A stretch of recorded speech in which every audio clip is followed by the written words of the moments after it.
The wind clawed at the loose boards of the barn, a skeletal hand rattling the bones of the old structure. Inside, the air was thick with the scent of dust, dried hay, and something else, a heavy, unfamiliar presence. Alara held the lantern higher, its weak glow pushing back the oppressive darkness but doing little against the cold that seeped into her bones. Her breath plumed before her face, a ghostly exhalation in the gloom. She had come out here seeking shelter from the relentless wind herself, a small reprieve from the biting cold that permeated the cabin, only to find the barn already occupied. He lay sprawled in the corner, nestled amongst the hay, a long coat pulled tight around him. A man. Fear, sharp and sudden, lanced through her. This isolated stretch of land offered no protection from unwelcome visitors, only the silence that amplified every creak of the wood, every whisper of the wind. He didn't stir as she approached, cautiously, the lantern trembling in her hand. His face was obscured by the low brim of a worn hat, but she could see the rise and fall of his chest, the slow, steady rhythm of sleep. He looked large, imposing even in repose, his body radiating a stillness that felt both unnerving and strangely contained. Not the agitated sleep of a common vagrant. Her mind, frayed by loneliness and the gnawing anxiety of her situation, spun possibilities, each one darker than the last. A bandit? A drifter seeking temporary refuge? Then her gaze fell upon a leather satchel tucked beside him, its buckle glinting faintly. And next to it, a wooden crate, its markings smudged but readable in part. Caleb, Ironwood, Prairie Creek. The words, barely legible, struck her like a physical blow, stealing her breath. Caleb, Ironwood. The name, the destination. It was meant to be her name, her destination, etched on a crate shipped west. He was the man, her mail-order husband. Here. Not at the small, desolate station where she'd sent the letter, not at the cabin door as expected, but asleep in her barn like some stray animal. The indignity of it, the sheer, bewildering strangeness of his arrival, warred with the desperate hope his presence ignited. He was real. The arrangement, the terrifying leap of faith she had taken, hadn't been a complete fabrication. But why here? Why like this? She lowered the lantern slightly, the light now casting long shadows across his face. He looked younger than the photograph, lines of weariness etched around his eyes even in sleep. His beard was rough, his clothes dusty and worn. He was not the image of a prosperous farmer seeking a wife that the agency had painted. He looked hard, like the land itself. Alara stood frozen, the cold forgotten for a moment in the face of this profound, unexpected reality. She had envisioned a formal meeting, stilted conversation, a careful assessment. Not this. Not finding him like this, a stranger in the dark, already occupying a space on her small, precarious claim. What did it mean? Was he injured? Dishonest? Had he simply given up on finding her cabin and collapsed here? The questions tumbled through her mind, each one heavier than the last. The silence of the barn pressed in, broken only by the wind and his quiet breathing. She didn't know what to do. Wake him? Flee back to the cabin and bar the door? He was her husband on paper, but he was also a complete stranger. And he was here, in her barn, asleep. The sun, a pale disk in the vast, unforgiving sky, offered little warmth as Alara and the man, Caleb, walked towards town. The wind remained their constant, unwelcome companion, whipping dust into their faces and tearing at Alara's threadbare shawl. She walked slightly ahead, setting a brisk pace, her back straight, outwardly composed despite the tempest raging within her. Caleb followed a few paces behind, his presence a quiet, unyielding shadow. Neither had spoken much since he awoke, startled and disoriented, in the barn at dawn. A few terse questions from her, equally terse answers from him. He'd missed the station, fallen asleep on the wagon, been put off miles back. Walked the rest of the way, found her cabin, quiet and dark yesterday evening. Seen the barn, sought shelter. Injured his leg, he admitted. A brief grimace the only sign of discomfort. Nothing broken, just twisted it badly. Sleeping in the barn had been easier than trying to navigate the cabin in the dark with a bad leg. It was a simple explanation, logical in its own bleak way, but it did little to ease the knot of anxiety in Alara's stomach. The decision to go to town had been hers. Firmly stated, leaving no room for argument. "We will go to Prairie Creek," she had said, her voice thin but steady. Today he had merely nodded, his gaze steady, assessing. He hadn't asked why. He didn't need to. They both knew why. Their arrangement was precarious, unconventional. His arrival, silent and unseen, in her barn only amplified the strangeness.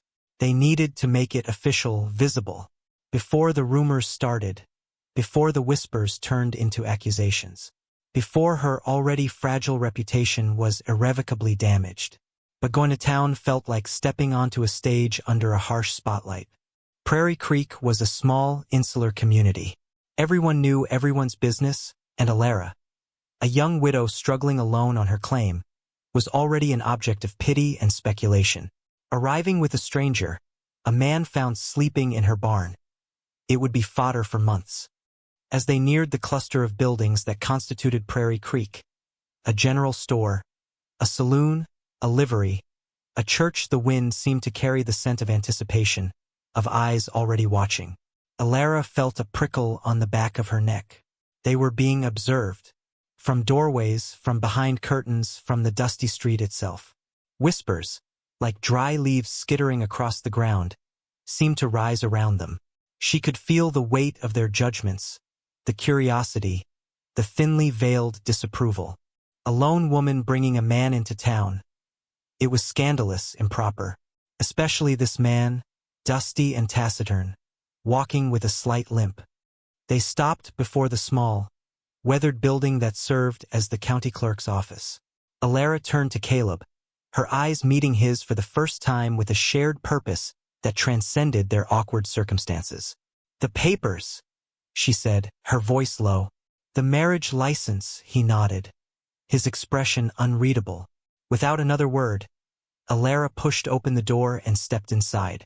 The small office was stuffy, smelling of ink and old paper. The clerk, a portly man named Mr. Gable, looked up, his eyes widening slightly as he registered Alara, then fixed on Caleb standing just behind her. The air crackled with unspoken questions. Alara didn't hesitate. "Mr. Gable," she said, her voice clear and steady, cutting through the tense silence. "This is Mr. Caleb Ironwood. He has come to marry me." The clerk blinked, glancing between the disheveled man and the determined woman before him. The pause stretched, weighted with the sudden, stunning reality of her declaration. Outside, the murmur of the gathering onlookers seemed to swell. Alara stood tall, her gaze unwavering. She had come here to make a statement, not just to the clerk, but to the entire town. This was her choice. This was her path forward. And she would face it head-on, with the quiet, stoic man found in her barn standing, silent and resolute, by her side. The immediate aftermath was a blur of hushed voices and wide-eyed stares. Stepping back out onto the dusty street after the brief, formal exchange in the clerk's office felt like emerging into a hostile landscape. Mr. Gable, flustered and perspiring despite the cool air, followed them out, clutching their freshly signed marriage license like a delicate, dangerous artifact. The small crowd that had gathered seemed rooted to the spot, their faces a mix of shock, disbelief, and prurient interest. Alara felt their eyes like tiny needles pricking her skin, dissecting her decision, her companion. She could almost hear the questions forming in their minds. Him? That drifter? Found him where? After all this time alone. She didn't look at them. She didn't offer explanations or apologies. She simply took the license from Mr. Gable's trembling hand, folded it neatly, and tucked it into the pocket of her dress. Caleb remained silent beside her, his presence a solid, impassive anchor in the swirling sea of judgment. His gaze was fixed straight ahead, acknowledging no one, defying their scrutiny with a quiet dignity that surprised Alara. He hadn't spoken a word during the transaction inside, only offering a terse Ironwood when asked his name. Yet, His silence now felt less like awkwardness and more like a deliberate refusal to engage with their disapproval. They began the walk back to the cabin, the distance seeming longer, the wind colder, in the wake of their public declaration. Neither spoke for the first mile. The silence between them was no longer empty or uncertain. It was filled, heavy with the weight of what they had just done. The stares they had endured, the future they had just formally, starkly, bound themselves to. Alara's mind replayed the scene in the clerk's office, the collective gasp from the street, the way the town seemed to hold its breath as she had spoken her truth. It had been terrifying, yes, but also exhilarating. A defiant act against the pity and expectation that had encased her since her husband's death. She had taken control, however awkwardly, however unconventionally. She glanced sideways at Caleb. He walked with a steady, measured pace, his slight limp barely noticeable on the rough ground. He seemed unaffected by the scene they had left behind. Or perhaps, she realized, he was simply better at concealing his reactions. This partnership, forged out of desperation and circumstance, was unlike anything she had ever imagined. It wasn't born of love or even acquaintance, but of mutual need, her need for help on the claim, for a protector, for a societal shield. His need for what? A place? A purpose? She didn't know his story, not truly. He was still largely a mystery. But in that moment, standing beside her in the face of the town's stunned silence, he had shown a quiet strength that she hadn't expected. He hadn't flinched. He hadn't offered excuses for his unkempt appearance or his unconventional arrival. He had simply been there, present, steady. As the cabin came into view, a solitary figure against the immense sky, Alara felt a different kind of weight settle upon her. The stunning act was done. The town was stunned. Now came the living of it. The shared space, the unspoken expectations, the building of a life from the bare bones of necessity. She had invited a stranger, a man found asleep in her barn, into her world, and irrevocably altered the course of both their lives.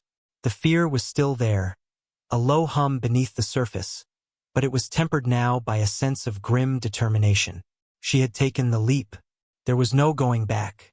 She glanced at Caleb again, his profile stark against the fading light. He turned his head then, catching her gaze.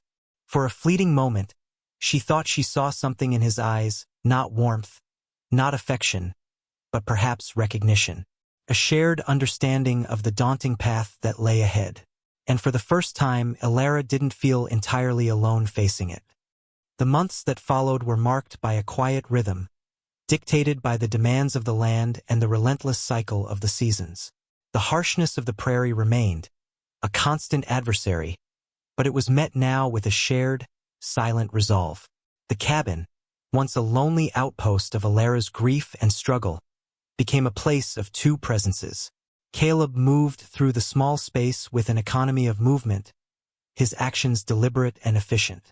He mended the fence that had long sagged, repaired the leaky roof Alara could not reach, cleared the stubborn rocks from the small patch of earth she hoped to cultivate. He worked from sunup to sundown, his bad leg healed but the slight limp a permanent reminder of his unconventional arrival. Their conversations were still sparse, punctuated by long silences that were no longer awkward but companionable. They spoke of the weather, the crops, the endless chores. He never spoke of his past, and Alara, sensing the quiet reserve that surrounded him, never pressed. She, in turn, offered little about the life she had lost, the dreams that had withered on this unforgiving soil. Their connection was forged not in words, but in shared tasks, in the understanding that passed between them with a glance, a nod, a shared sigh at the end of a long day. He brought a quiet strength, a capability that shored up her own depleted reserves. She brought something else, a place to belong, perhaps, a fragile sense of home built on necessity. The town remained stunned, its initial reaction hardening into a quiet, persistent ostracism. Neighbors who had once offered strained pleasantries now averted their gazes. The general store clerk was polite but cool. They were the subject of continued speculation, the strange couple on the edge of nowhere, their union a scandal whispered over fences and teacups. But the judgment that had once felt crushing now seemed distant, less potent. Alara had faced their stares and made her choice. Their disapproval could not break the fence Caleb had mended, or help the seeds sprout in the ground. Their opinions mattered less than the solid reality of his presence, the tangible help he provided, the quiet peace she found simply knowing she was not alone against the vastness. She watched him sometimes, from the cabin window, his silhouette framed against the immense prairie sky. He was a man of the land, weathered and strong, his silence a language she was slowly learning to understand. He wasn't the husband she had envisioned, the one promised in the agency's hopeful letter. He was something different, something perhaps more real. Partner in survival, a silent protector, a quiet presence that filled the emptiness that had threatened to consume her. Resilience, Alara learned, was not a grand gesture, but a series of small, quiet acts. It was in the mended fence, the cleared field, the shared meal eaten in silence as the wind howled outside. It was in the ability to face the day, and the town's judgment, knowing you were not facing it alone. The mail-order bride who found her husband asleep in her barn, and the taciturn stranger who arrived unexpectedly, had built a life not on passion or grand declarations, but on the quiet bedrock of mutual need and unspoken respect. They had come together out of desperation, stunning the town with their unconventional union. But in the quiet, shared living that followed, they had found something unexpected. A quiet strength, a shared purpose, a resilience that bloomed like a hardy prairie flower in the most unlikely of places. The future was still uncertain, the land still harsh, but they faced it together, no longer strangers, but partners forged in shared silence and the quiet dignity of simply enduring.